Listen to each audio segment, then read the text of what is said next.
I'm Dr. Katie Berlin. And I'm Dr. Alyssa Watson. Thanks for joining us today in the Veterinary Breakroom. These are shorter conversations where we talk about relevant topics that are affecting us in vet med and the world. So our usual disclaimer, we are not subject matter experts. We are two general practice veterinarians having a conversation, hence the break room. And today we wanted to address a little bit of a more serious topic this time. We wanted to talk about some of the legal and social changes that are happening currently that are affecting a lot of people, and that there's a high likelihood that someone you work with is affected if you are not directly. And if you're listening and thinking, oh God, they're going to start talking about politics now, I want to stress that this is not a political discussion. But it is a discussion that I think is very in line with the mission of these conversations in the break room, which is to talk about things that are affecting us. We are all people living in the world. We don't just do vet med. We are whole people, and we need to be supporting each other through difficult things, through challenges, and encouraging each other to show up as our best selves at work and in life. And I feel like it is really, no matter what we disagree about, it's really hard to deny that there are some people for whom it is really hard right now to show up at all, much less as their best selves. And for some people, it can feel legitimately unsafe right now to show up. Alyssa, do you have any initial thoughts you want to share on that? Absolutely. I do think the most important aspect of this conversation that we're having today, like you said, is really just recognizing, acknowledging, and openly talking about how legal and social uncertainty can just affect a person's ability to be at work. You know, these are common themes that we talk about in the break room. We talk about psychological safety, but we haven't had it really from this angle. And what I think it's important to remember is that when you have stress outside of work, just like you were saying, for whatever reason that is, that doesn't just disappear when you clock in, right? You can't just shut that stress off. And so it will impact how the team interacts. It impacts our focus at work. I know when I'm stressed about stuff, I have a bunch of stuff going on in my personal life right now, which affects my focus. And there were a couple times yesterday, a lot of the audience knows I do in-home hospice and euthanasia, where I was thinking about 5 things as I was in my personal life, as I was driving to an appointment, and I had to stop. I actually had to pull over yesterday and kind of ground myself and get myself back in the moment. And it's one of those things that made me realize when we were talking about having this conversation that team members might need to have that moment because of things going on, right now. Like we said, the social uncertainty, legal uncertainty. We're going to talk a little bit about the LGBTQ community, but we're also going to talk about people with possible mixed immigration status in their family, because that's something that certainly here in Las Vegas, we have a very diverse clientele, and so we have a diverse workforce on purpose so that we can connect with our clients. That's one of the things we've talked about on the break room before, is how important it is to have your community reflected in your clinic. And so this conversation to me is about practice culture, because when there's things in the world that are beyond our control, which there always will be, right? There's always going to be things in the world beyond our control. What we can do is stop and we can control the environment in our own practice. And we talk about that too, about how veterinarians are, de facto leaders in the clinic. And so we can set the tone, and we can make sure that we are fostering this sense of community and safety and support that allows our team members to be their best. Yeah, that's absolutely how I feel too. I mean, there are so many things going on right now, some of which are, changing really rapidly, and some have been the way they are for a long time.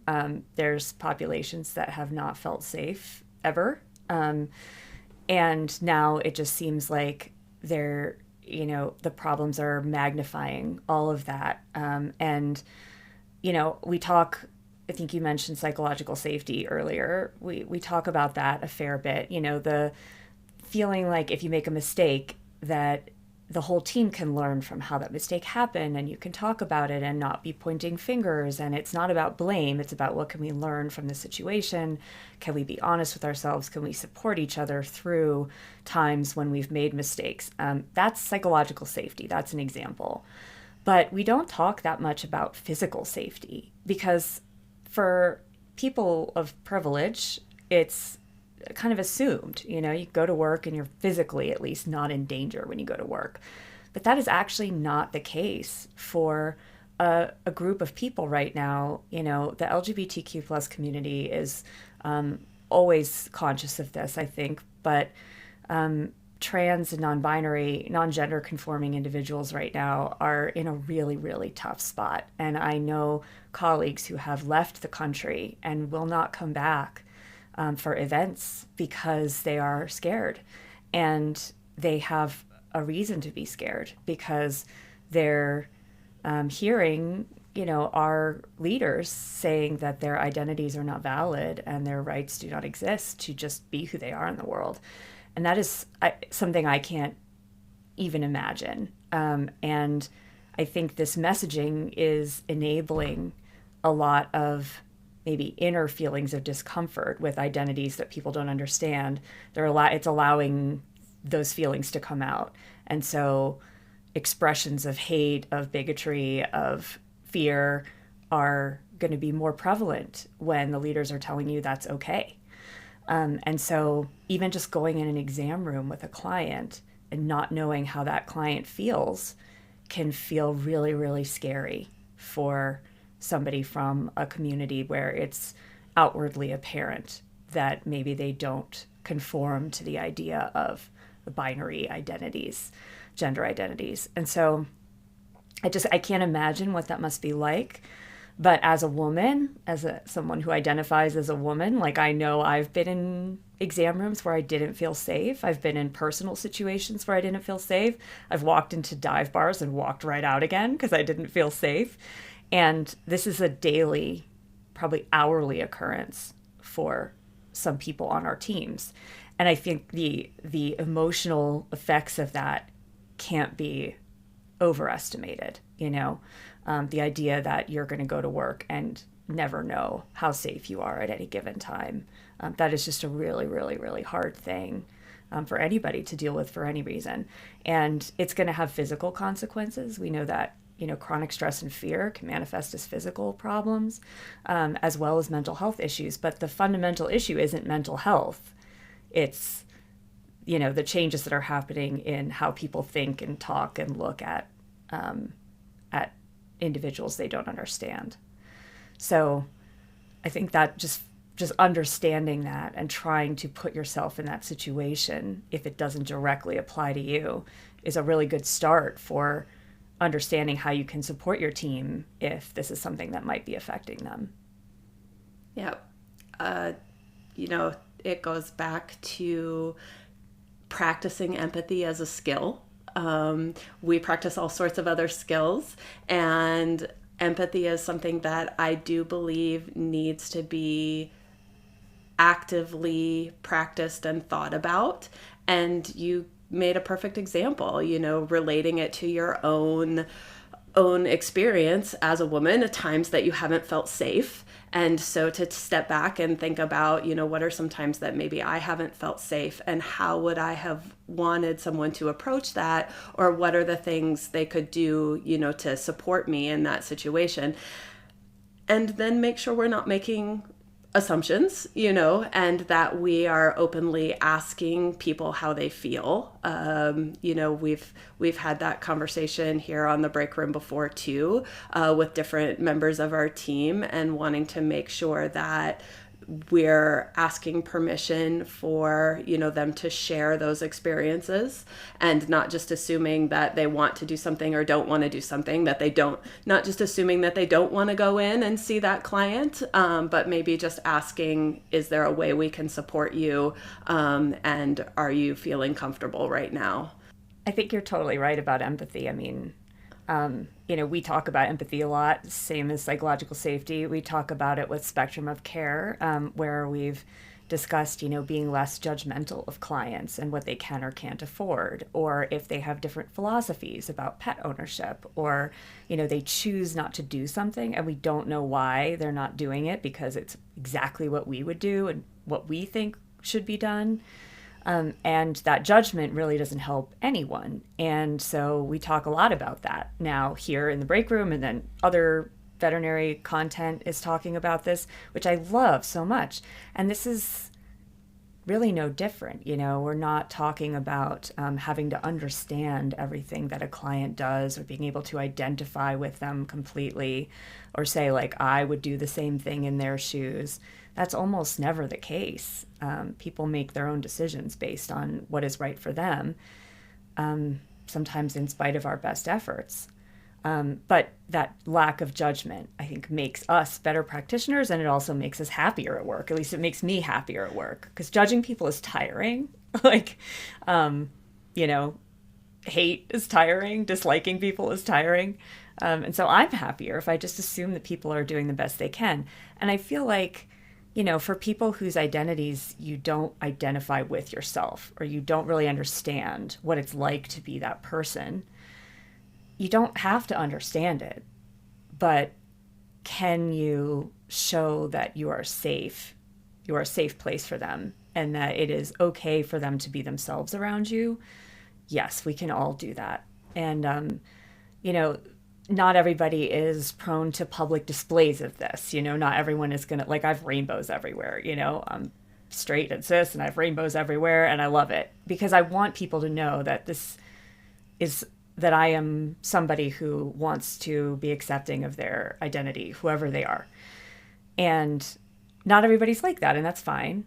But making sure that you've made that known and not just keeping it to yourself and being like, well, I know I accept everybody. Do the people around you know that?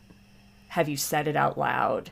Have you taken steps to show them that you've got their back and that you not only are accepting of them, but want to be an active participant in making their environment safer and more comfortable and more supportive for them? You don't have to wear rainbows to do that. You don't have to wear Pride gear or Black Lives Matter gear to do that.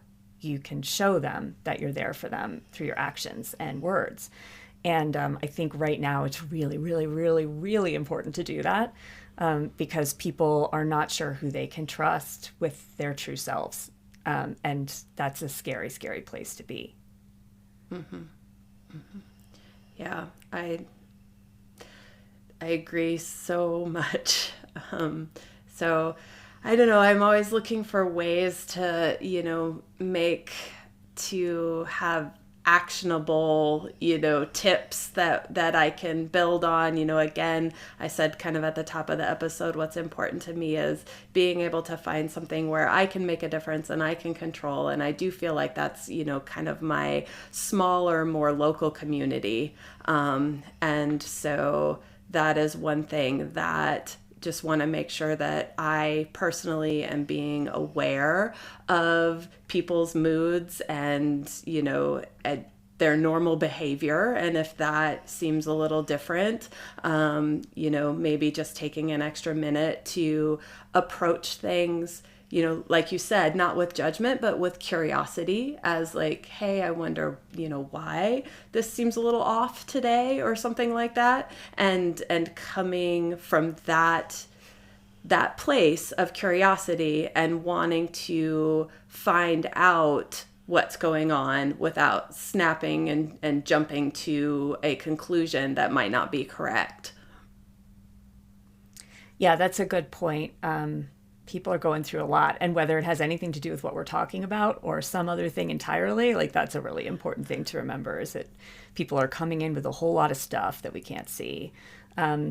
There are a bunch of resources online. I'm sure you've seen people sharing a whole bunch of stuff over the last few weeks, but I wanted to highlight in particular PrideVMC. So if you go to pridevmc.org, they have lists of resources, including two big ones, which one is the virtual first aid kit. And so if you're a person who is affected directly by some of the anti-trans legislation, or if you live in an area where you don't feel safe, or you don't have family support that you can rely on, or you're wondering where you can turn, there are a lot of resources linked in there, and some for allies as well.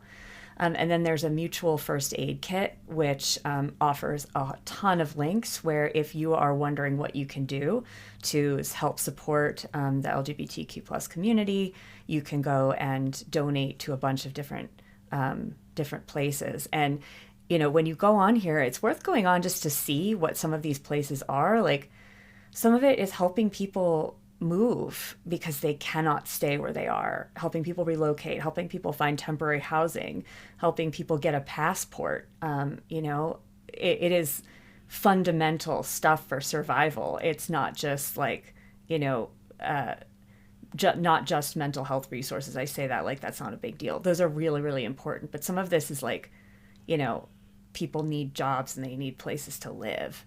And so you can always donate to causes if you have the funds to do that. So those are some of the resources on PrideVMC. And you'll also notice if you go on there, some of the links don't work anymore because some of the sites have been taken down. But it's pretty much impossible to stay on top of that right now. But a lot of them do work. And that mutual first aid kit and the virtual first aid kit are two really good places to start.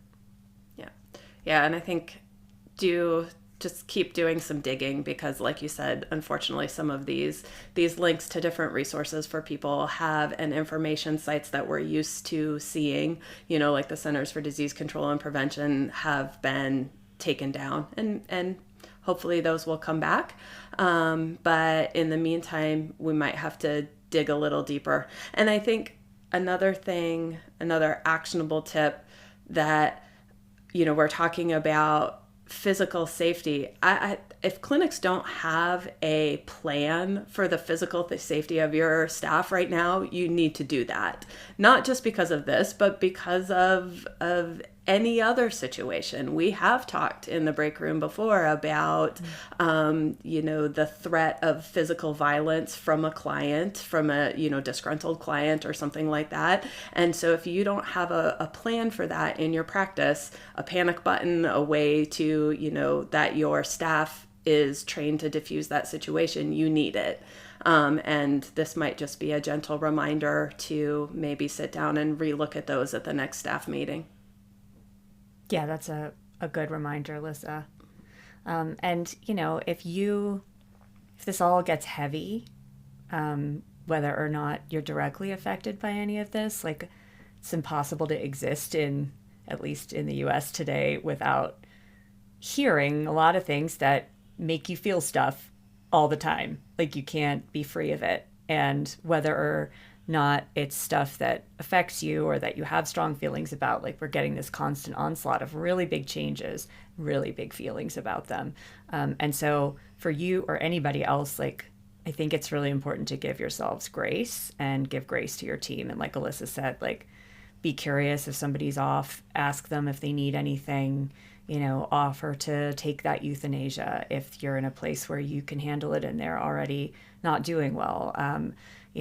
Do what you can to support each other. I don't think it's ever been more important than it is right now, especially if you are in a leading role like a veterinarian or a manager in the clinic. It's really, really important that people know you're there for them and you don't assume that they know. Yeah. This is heavy. This is a lot. It was. Yeah. We need a win. We do. We need some wins of the week. And wins are always important. But like, again, right now, wins are so important. So if you have to write down your wins at the end of the day, write them down. Because you need to remember there's good and beautiful things happening all the time that we get to be a part of. So Alyssa, what's your win this week? Yeah, absolutely. That's so funny that you said that because my win of the week is I got a very nice card from a family that I did a euthanasia for, that I did a home euthanasia. And these are always so wonderful to me. Like, it's just amazing because I don't know these people until we meet on the day that they're saying goodbye to the animal. For the vast majority of them, there have been a couple that I've actually gotten the notice and I've shown up, and it turned out that like I had been their veterinarian when their animal was a puppy or something. And those are really surreal. But for most of these, I'm meeting them for the first time. And it's incredible to me, the connection that we can make just in that short visit and all that I can learn about that animal. And I just got a really nice thank you card in the mail.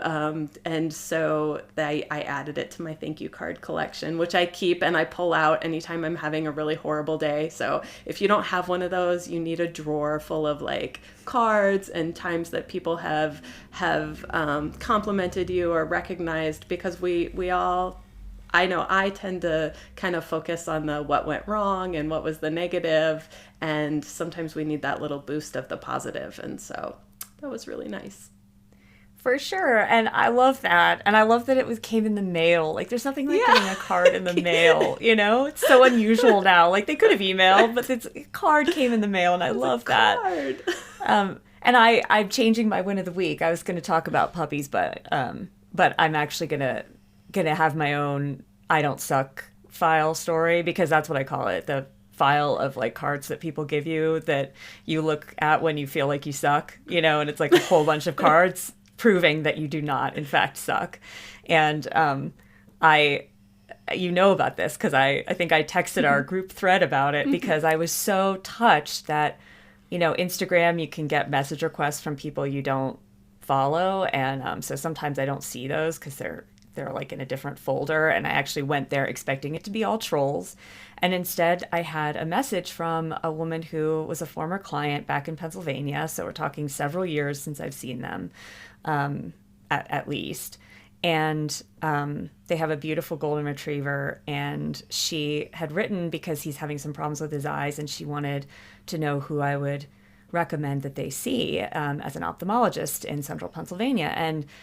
But she said the sweetest things. You know, she was like, we still think about you and like talk about how you were the best vet we ever had, and you set the bar so high when we came to you with Charlie, and you know, so we really trust your recommendations, and we're wondering if you had anybody who was, you know, like you, who we could see about his eyes. And, you know, I just had so many big feelings. And like, then I went back, I knew exactly who they were, and I looked at her Instagram and I was like, there he is. And he was the most handsome, like, you know, he was like the golden retriever, the calendar golden retriever, you know, and they were always posting pictures with his bandanas on for the holidays. And he's like a distinguished older gentleman now, and he's just as handsome.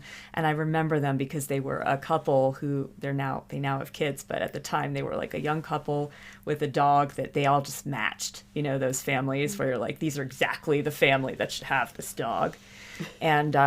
And it was so sweet, because I was completely not expecting to see that when I opened the normally like creepy guy troll, will you market my leggings folder on Instagram. So that goes in the I don't suck file. The screenshots from that are going to hang out with me for a long time. So that's awesome. Definitely clients don't know how much that means to us, but it means a lot. Yeah, I think that is one thing. Clients, I'm not sure they realize the impact of just the smallest compliment, or just, you know, verbalizing what they see. So then I make sure that I do it for my doctors and things. Right. You know, they're probably like, oh my gosh, and she's their a weirdo. Staff, they're like, what's wrong with her? I'm like, I really am so thankful that you saw me today. I know. They're like, we live here. This is what we do. I've actually tried to tell clients at times, like, how grateful I am for how wonderful they are. You know, if they always take my recommendations, or they say thank you, or they bring cookies when it's not Christmas, you know, or like somebody like printed out had her dog's photo shoot done and like brought little, you know, like your kid's school picture. Like she brought a bunch of them for us at the clinic because we all loved her so much. That was Oatmeal. Rest in peace, Oatmeal. She was the best girl. But like, I just die about that. And I like tell them, and I think they think I'm a little unhinged because I'm telling them like, I'm so excited about these things. And I don't think they realize that not everybody does that and it means so much. So yeah, it really keeps us going. Yeah, it does. So little things like that mean a lot always, but especially right now. So let's see what we can do for each other right now during these times of challenge. Yeah, absolutely. Well, thank you for joining us for this conversation. We know this is a tough time, but we hope, you guys are hanging in there, and let us know if there's, as always, let us know if there's topics you want to hear about on the break room. And in the meantime, we will catch you on the next episode. Thanks again for joining us. Bye, everybody. Thanks for joining us in the Veterinary Break Room. If you enjoyed today's episode, you can find us wherever you listen to your favorite podcasts, including a video version on YouTube. While you're there, make sure you subscribe, rate, and review us. You can also listen to or watch our podcast episodes on our website at cliniciansbrief.com/podcasts, or drop us a line at podcasts@vetmedics.com. Veterinary Breakroom is a Vetmedics production produced by Alexis Ussery and co-hosted by me, Dr. Alyssa Watson, and Dr. Beth Mollison.